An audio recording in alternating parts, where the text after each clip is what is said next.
I have here another example related to rectangular parallel pipe. Okay, so problem number 2 states that two rectangular box. Okay, we are talking about a box, any material rectangular box have the same volume. So there are two box. Okay, maybe it might be a different dimension, but the volume inside for this particular two box are the same, because it is mentioned here have the same volume.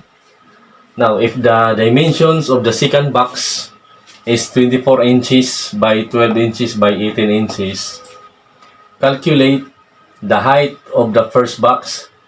Height of the first box. If its base area is 20 inches by 10 inches.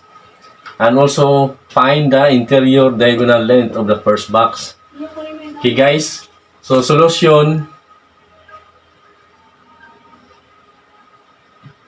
Okay, let me draw the two box, guys. Okay, the first box will be first box.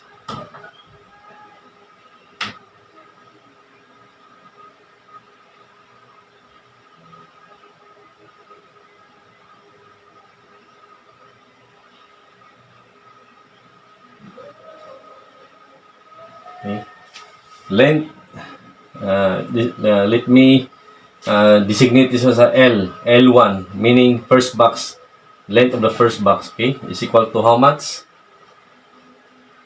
Given here, which is 20 inches, okay,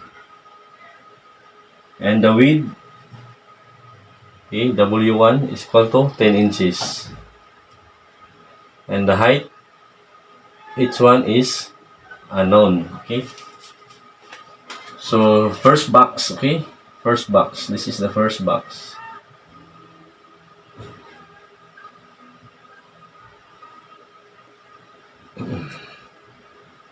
And let me draw the diagonal line. Okay, this will be the D or D1. Okay, now another one is the second box. Okay, second box is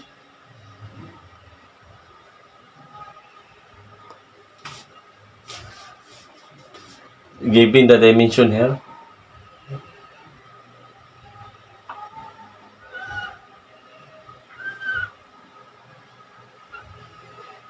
Okay, the length of the second box is 24 inches. Okay, L2 is equal to 24. Okay, the width 12 inches. Okay, and the height is equal to 18 inches. Okay, so second box. Okay, this will be B2 or volume of the second box, and this one is a B1 or volume of the first box. Okay, so the required in this problem is how much the height of the first box, knowing all these datas or given values. Okay, now A, okay, solving for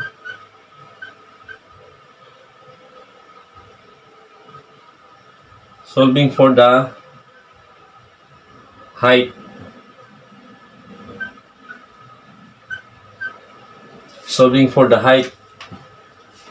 of first box. Okay, of first box.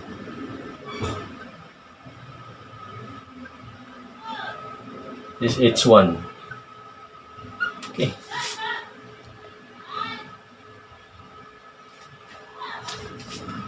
but take note, guys, before proceeding, you have to consider also that the two rectangular boxes are having the same volume. Meaning to say, volume of first box or B1 is equal to the volume of the second box, which is B2. Okay, so B1, volume of first box is equal to volume of second box. Okay, so what is the equation for the volume of first box B1? Is equal to L1 times the width W1 times the H1. Okay? Height.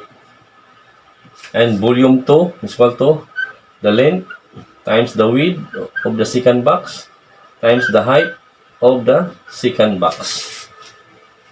Okay, so substituting all the values in this expression, what is the length of the first box? L1 is equal to 20 inches. Okay, times the width, 10 inches. Width of first box, 10 inches. Times the height, which is unknown. Okay, so this is the requirement, each one. How about the length of the second box, which is 24? Okay, times the width of the second box is 12.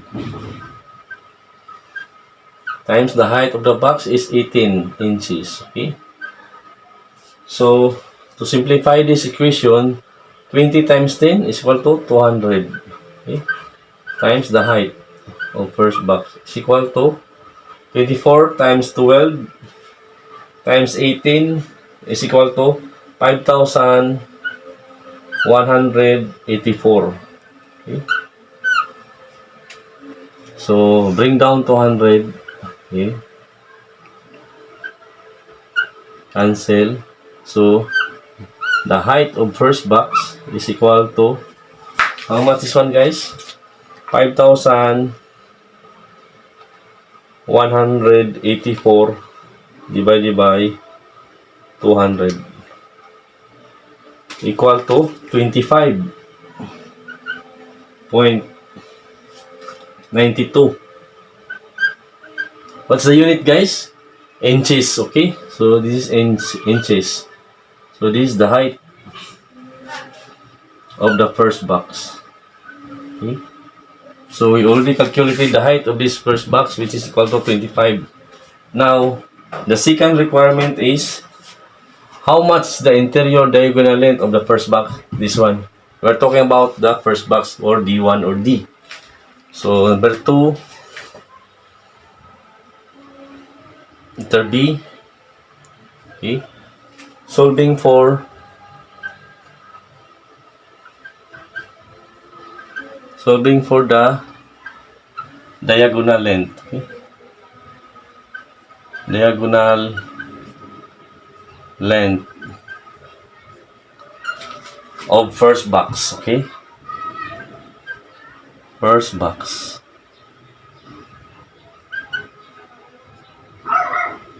D. Shall we say D1?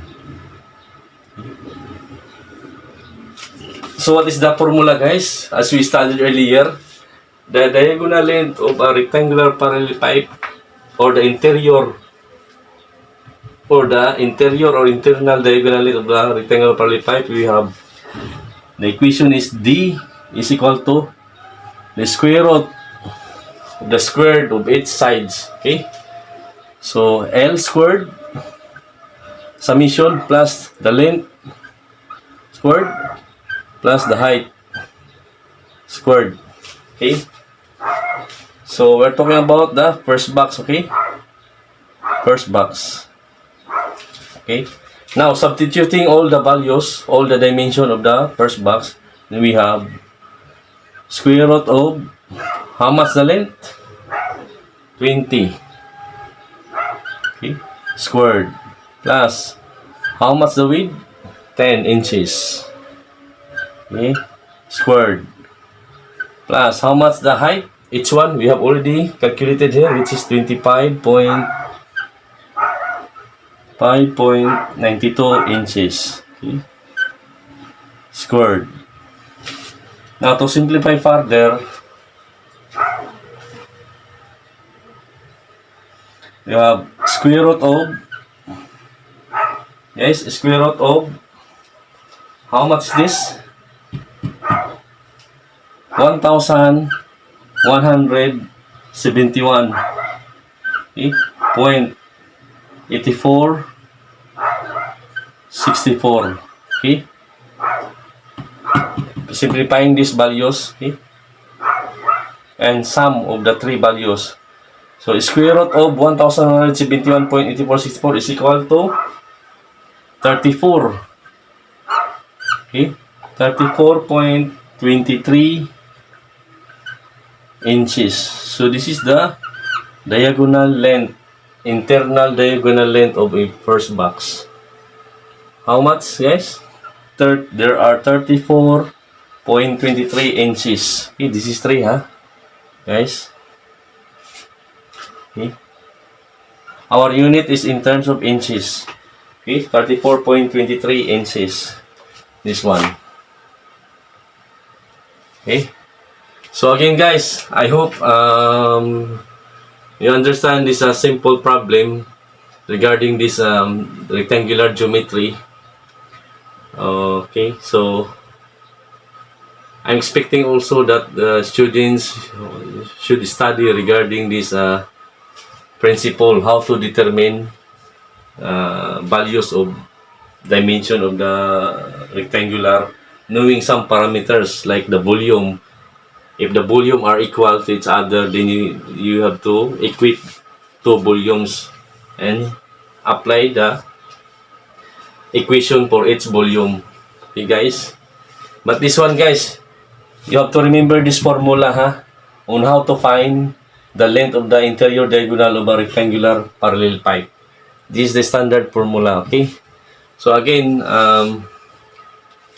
kindly subscribe our channel so that you won't miss out our some future videos related to solid mensuration, okay? So again, thank you for watching and have a nice day.